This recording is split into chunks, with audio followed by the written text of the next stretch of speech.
On the Forbes richest list, there are 735 billionaires listed in America. But in reality, do you know how many there are? Forbes employs over 50 staff across 16 countries to compile its list, following its methodology. They use public financial records, interviews with employees, rivals, lawyers, and attempt to validate the numbers by directly contacting the billionaires. Some cooperate and give Forbes access to their personal finances for a more accurate number, but the magazine admits that most do not. On the other hand, these billionaires often don't want you to look under the hood and are constantly finding smart and different ways to move their money, hide it, or create new tax strategies. Much of the list is an educated guess, but there are also many billionaires out there who will never appear on the list, even though they should. The list is really a list of individual billionaires rather than generalized family fortunes. The same goes for people who ask about Vladimir Putin or things like that. It's hard to separate where the money is so intertwined with the government. One group is government leaders who use their country's central bank as their own personal credit card. But there's another group even more interesting than that. Forbes receives a lot of online attention for its billionaire lists, but they've admitted behind the scenes that they have no way of tracking the most common type of American billionaire. In an interview with the New York Times, Kyrie Dolan, the editor overseeing the Forbes team responsible for the annual list, gave a profile of a billionaire they would never be able to find. She said it's someone who quietly sold a stake in a business for, say, $250 million in the 1990s and then invested wisely. That's it. $250 million is a big payout, especially in the 90s, but it wouldn't have made news unless it was a well-known brand. Silent investors in a private company would only show up in the paperwork in the part that tells the buyer where to send the money. If a person took all their gains from a sale in 1999, at the height of the dot-com bubble, and put it all in the market and then spent a modest $1.2 million a year or $100,000 a month on themselves, they'd now be worth $3.3 billion and no one would know unless they wanted them to.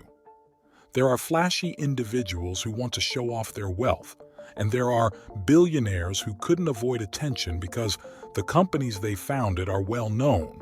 But most billionaires are invisible to everyone except their close family, their accountant, and the IRS. There are three very important reasons why these billionaires do this, and two fascinating strategies they use to ensure they remain under the radar.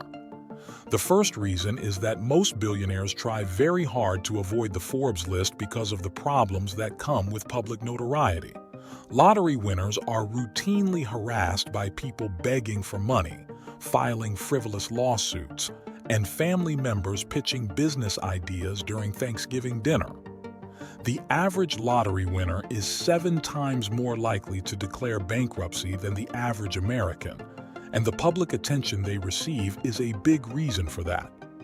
Not only is being hounded for your money annoying and costly, but it can also be dangerous. Rich people are logical targets for kidnappings, robberies, and blackmail. Business leaders and high-profile celebrities employ personal security, but it's difficult for these teams to always protect all members of their families. Personal security is also expensive and inconvenient because they need to travel, work, and live with you to remain effective. A relaxing life enjoying your wealth can quickly turn into another job of managing a security team. If nobody knows who you are or what you have in your millions account, all these problems can be avoided, and that's just the first reason. The second reason most billionaires try hard to avoid being included in the Forbes list is because they don't want to be seen alongside the same people who are typically included in the magazine. Many people who have articles written about them in Forbes have paid for the privilege. Magazine subscriptions are down, and selling online ads doesn't make as much money as selling physical copies used to when it was the most popular way to read these publications. Magazines like Forbes have had to look for alternative revenue sources, and doing paid articles is a lucrative option. People with high-level executive career ambitions will have their public relations manager pay the magazine a few $1,000s to write a glowing article about how they revamped corporate culture at their last company. For a few $1,000s more, they can be included in a list like Forbes under 30. Most of these lists are made up of people who paid to be there, with some big names like Sam Bankman-Fried and Martin Shkreli sprinkled in to give the list some credibility. Forbes reports on many people who want attention because they're the easiest to report on. Entrepreneurs typically only want attention if it benefits them in some way.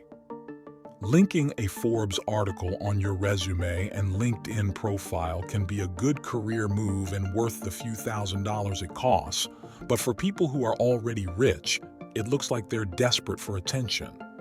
There's no telling who was written about in Forbes on merit, who was written about against their will, and who was written about because they paid for it.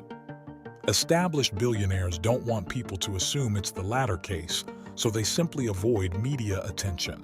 The third reason most billionaires avoid publications like Forbes is simple selection bias. The people featured in Forbes magazine are usually at the peak of their careers or business success. After that, there's a long way to go and not much more to climb. People who are ahead of big companies or are members of high-profile families can't avoid it, but anyone seeking attention knows the risks and does it anyway because they like the attention. People with these long-term character traits are less likely to manage their wealth and their businesses effectively. They'll be more likely to take big risks and be overconfident in their own business abilities. People like Kevin O'Leary would be much richer today if they had just invested their earnings early in their careers in the market and then done nothing more. As soon as financial success becomes public information, it can also turn away many of your customers from your brand. People like to support small family businesses rather than soulless corporations. But if they find out the owners are already billionaires, their customer loyalty won't be as strong. On the spending side, a known billionaire will also be offered more expensive options wherever they go. Smart billionaires understand this, and smart billionaires are more likely to remain billionaires. So, you've just become a billionaire and want to remain completely anonymous. Great. Here's what you'll need to do. First, if your fortune comes from selling a business, opt for a private sale, avoiding taking your company public through an IPO. Next, diversify your investments and limit your stake in public companies to less than 5% to avoid mandatory disclosures to the SEC. Additionally, avoid taking executive positions or directorships that require public disclosures. Keep a low profile in all your transactions and avoid litigation that could expose your wealth. Utilize holding companies and trust funds in locations with robust asset protection and privacy laws. Finally, avoid extravagant displays of wealth and maintain a discreet profile in your personal activities. By following these strategies, you'll be able to preserve your fortune without drawing unwanted attention from the media or third parties. Thank you for watching, and until next time.